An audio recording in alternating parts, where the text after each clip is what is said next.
নামাজ পড়ে হাঁটতে হাঁটতে বাজারে গেলাম চা খেতে। চা খেয়ে বাড়ি এসে দেখি সবাই কেমন কানাঘুষা করতেছে। আমি তোয়াক্কা না করে রুমে গেলাম। কিছুক্ষণ পর দাদি আসলো, এসে তিথিকে খোঁজা শুরু করলো। আর আমায় বলতেছে, কি রে নাতি, আমার নাতনিটারে কই রাখলা? দেখি একটু কেমন হলো। তোমার নাতনি আগে যেমন ছিল তেমনি আছে। তা কই আমার নাত বউটা? তোমার নাত বউকে কি আমি পকেটে করে নিয়ে বসে আছি যে আমায় জিজ্ঞেস করতেছো? কি বলিস?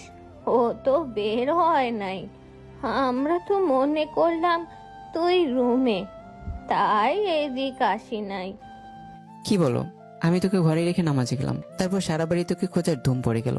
চিৎকার করে ডেকে কোনো পাত্তা নেই, কোথাও পাওয়া গেল না। আমার মনে হঠাৎ সন্দেহ জাগলো, ও কি তাহলে যেই ভাবা সেই কাজ। দৌড়ে পুকুর ঘাটের আম বাগানে গেলাম। যা ভেবেছিলাম তাই। গাছ বান্দর গাছে বসে আম খাচ্ছে। বললাম, কি রে, ওখানে কি করিস? ভাইয়া আম খাচ্ছি, খাবেন? দাঁড়া, তোর আমি আম খাওয়া বের করতেছি। আজ তোর পা ভেঙে দেব। তোরে যে এত মানুষ ডাকতেছে শুনিস নাই? শুনছি তো। শুনছস তো, কথা বললি না কেন? আপনি না কাল বললেন কথা কম বলতে। গাধি, কথা কম বলতে বলছি, তাই বলে এই না যে কথা বলতে নিষেধ করছি। ছাগলের মতো যে সারাদিন ম্যামা করস সেটা কমাইতে বলছি। ভুল হয়ে গেছে। এখন নেমে আয় বলছি। মারবেন না তো? না, মারবো না, এবার নেমে আয়। লাঠিটা তাহলে পুকুরে ফেলে দেন, তারপর নামবো। আচ্ছা, ফেলে দিলাম, এবার আয়, সাবধানে নাম। একটু সরে দাঁড়ান। কেন? লাফ দেব। তুই কিন্তু সত্যি আজ মার খাবি। মা গো, গেছে রে, পাটা ভেঙেই গেছে। মেজাজটা গরম হয়ে গেল। কি আর করার, কোলে করে ঘরে নিয়ে আসলাম। বাড়ির ভিতরে এসে পড়লাম। পড়েছি বিপদে।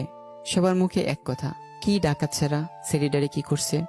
কিন্তু কেউ তো জানে না যে সে গাছ থেকে পড়ে পায়ে ব্যথা পাইছে, তার জন্য ঠিকমতো হাঁটতেও পারছে না। সবাই তো ভাবতেছে অন্যটা। আমার তো লজ্জায় মাথা কাটা যাচ্ছে। অবস্থা বেগতিক দেখে আমি দাদিকে বুঝিয়ে বললাম। পরে দাদি এই লজ্জার হাত থেকে বাঁচালো। বাড়ির মাঝখানে গিয়ে মাকে জোরে ডাক দিল।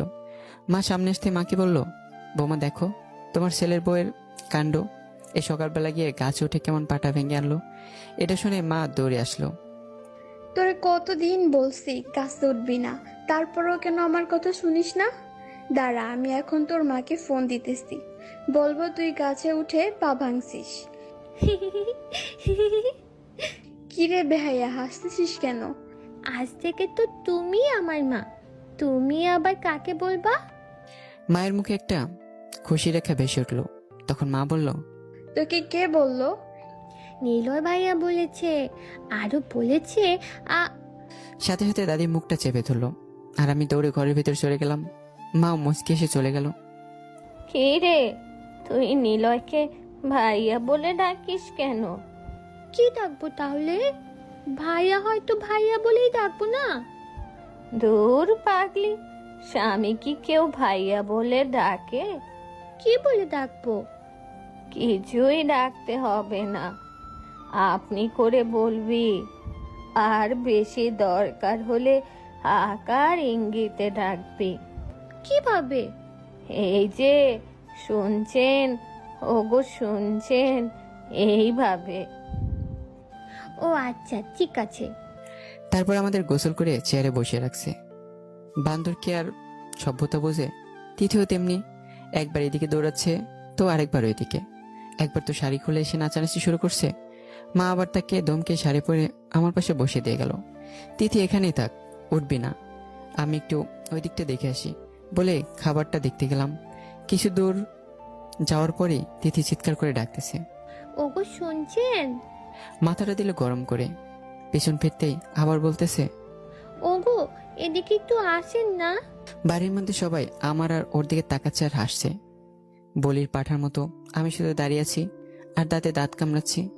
এছাড়া করার কিছুই নেই, কারণ ওর চিৎকার শুনে বাবাও চলে আসছে। এখন কিছু বলতে গেলে উল্টা আমারই বিপদ। বাবাও মুচকি হাসছে। কিরে নিলয়, তিথি ডাকছে, শুনছিস না? হা করে গাধার মতো দাঁড়িয়ে আছিস কেন? এদিকে আয়। হ্যাঁ তিথি বল, ডাকতেছিস কেন, কি হয়েছে? কিরে, তুই কি তিথিকে এখন তুই